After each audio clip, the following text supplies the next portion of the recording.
और ऐसे ही खबरों से अपडेट रहने के लिए हमारे चैनल को सब्सक्राइब करना ना भूलें। प्रधानमंत्री हमारे मन की बात भी तो सुनिए। बृजभूषण से बड़ा कोई अपराधी नहीं, धरने पर बैठे पहलवानों ने दिया बयान। जी हाँ दोस्तों, आपको बता दें कि दिल्ली के जंतर मंतर पर पहलवानों का धरना 8वें दिन भी जारी है और इस प्रदर्शन के दौरान पहलवानों ने प्रेस कॉन्फ्रेंस कर अपने लिए इंसाफ की मांग उठाई है। इस विरोध प्रदर्शन में बजरंग पुनिया ने कहा कि जब तक इंसाफ नहीं होगा हमारी लड़ाई जारी रहेगी। पहलवान बजरंग पुनिया ने कहा कि वो इस आंदोलन को दूसरा रूप देना चाहते हैं। हमें कोर्ट पर पूरा भरोसा है। पहलवानों ने स्पष्ट किया कि हम कोई कब्जा नहीं चाह रहे। पहलवान बजरंग पुनिया ने परिवारवाद के मुद्दे पर कहा कि सारा परिवारवाद वहीं हो रहा है और आरोप हम पर लग रहा है। उन्होंने कहा कि किसी खिलाड़ी का क्रिमिनल रिकॉर्ड नहीं है बल्कि बृजभूषण का क्रिमिनल रिकॉर्ड है। वहीं दोस्तों विनेश फोगाट ने कहा कि कानूनी प्रक्रिया पर हम कुछ नहीं कहेंगे।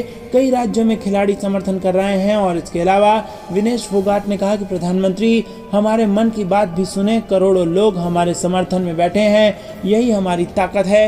उन्होंने कहा कि हमें नॉलेज नहीं कि कितने सांसद और विधायक हैं। तो दोस्तों आपको बता दें कि पहलवानों का जो समर्थन है वो पूरे देश में लगातार बढ़ता जा रहा है। देश के हर एक नागरिक के मन में पहलवानों के प्रति सम्मान है और जब देश का गौरव बढ़ाने वाले पहलवान जो कि गोल्ड मेडल जीत के लाते हैं वो जब सरकार के खिलाफ धरने पर बैठे हों और मांग बेहद छोटी हो तो इसके बाद ये आश्चर्य भी होता है कि आखिरकार मोदी सरकार से खुश है कौन। कमेंट में अपनी राय जरूर बताइए और अगर पहलवानों के साथ है, समर्थन करते हैं तो वीडियो को लाइक करना मत भूलिएगा। रुक करते हैं अगली ब्रेकिंग न्यूज की तरफ। प्रियंका गांधी ने बताया किन मुद्दों पर लड़ा जा रहा है कर्नाटक का चुनाव, 5 बातों का किया जिक्र। जी हाँ दोस्तों, कर्नाटक में इन दिनों प्रियंका गांधी जबरदस्त तरीके से एक्टिव हैं और जो उन्होंने जिस प्रकार से हिमाचल प्रदेश में कांग्रेस को जीत दिलाई वही फिर से कर्नाटक में वो दोहराने जा रही हैं। और इसी के संदर्भ में अब बड़ी खबर आई है। प्रियंका गांधी ने एक ट्वीट किया है जिस ट्वीट में लिखा है कि आंगनबाड़ी, आशा और मिड डे मील में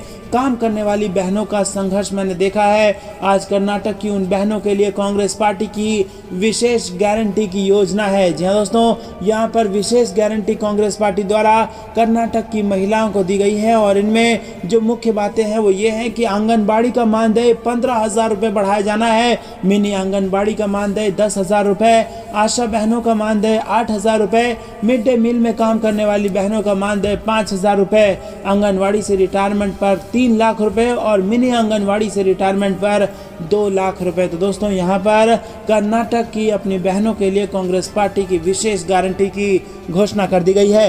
रुक करते हैं अगली ब्रेकिंग न्यूज की तरफ। प्रधान अखिलेश यादव का बीजेपी पर तंज, बोले गोरखपुर में गोरख धंधा 5,000 करोड़ में बन रही है 90 किलोमीटर की सड़क। जी हाँ दोस्तों, सपा के राष्ट्रीय अध्यक्ष व पूर्व सीएम अखिलेश यादव ने रविवार को बीजेपी पर तंज कसते हुए कहा कि गोरखपुर में गोरख धंधा देखा। सपा की सरकार में समाजवादी पूर्वांचल एक्सप्रेस वे की योजना थी और आज उसी का नाम बदलकर लिंक एक्सप्रेसवे कर दिया गया है जो आजमगढ़ संत कबीर नगर होकर गोरखपुर को जोड़ेगी। दोस्तों आपको बता दें कि सड़क ना 8 लेन की और ना ही 6 लेन की है। अब अंदाजा लगाइए कि 1 किलोमीटर की सड़क कितनी लागत में बन रही है। अखिलेश यादव ने कहा कि सीएम योगी आदित्यनाथ सदन में 46 और 56 की बात करते हैं लेकिन आज तक उसका रिकॉर्ड नहीं दे पाए। पिछला चुनाव सपा ने अच्छा लड़ा, पूरा देश देख रहा था कि समाजवादी की सरकार बनने जा रही है लेकिन कुछ सीटें हम लोग कम वोटों से हार गए। रुक करते हैं अगली ब्रेकिंग न्यूज की तरफ। राहुल गांधी ने बीजेपी पर लगाया गंभीर आरोप, कहा जनता को हर स्तर पर लूटा। जी हाँ दोस्तों, आपको बता दें कि कांग्रेस और बीजेपी की ताबड़तोड़ रैली जारी है। दोनों पार्टियों के दिग्गज नेता एक दूसरे पर जमकर निशाना साध रहे हैं और इस चुनाव में विशाला सांप और विस्कन्या जैसे बयान भी सामने आए हैं। और इसी बीच कर्नाटक के खानापुर में एक जनसभा को संबोधित करते हुए कांग्रेस महासचिव प्रियंका गांधी ने बीजेपी पर कई गंभीर आरोप लगा दिए हैं।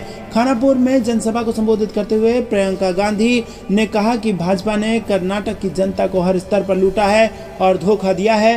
भाजपा की सरकार ने कर्नाटक में 1.5 लाख करोड़ रुपए लूट लिए हैं और ये लूट की झूठ की सरकार है। इन पैसों से कर्नाटक में 100 एम्स के अस्पताल, बच्चों के लिए 30,000 स्मार्ट क्लासरूम, 30 लाख गरीबों के लिए घर बन सकते थे।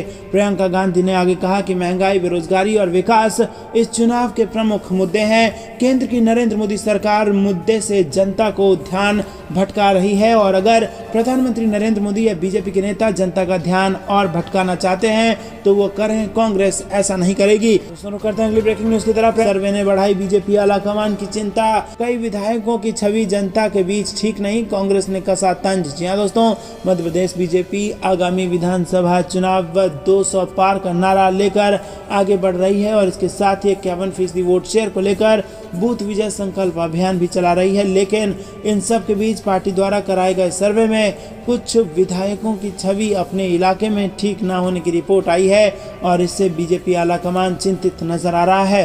हालांकि चुनाव में अभी कुछ समय है, ऐसे में पार्टी अब इन विधायकों की छवि को सुधारने की दिशा में काम कर रही है।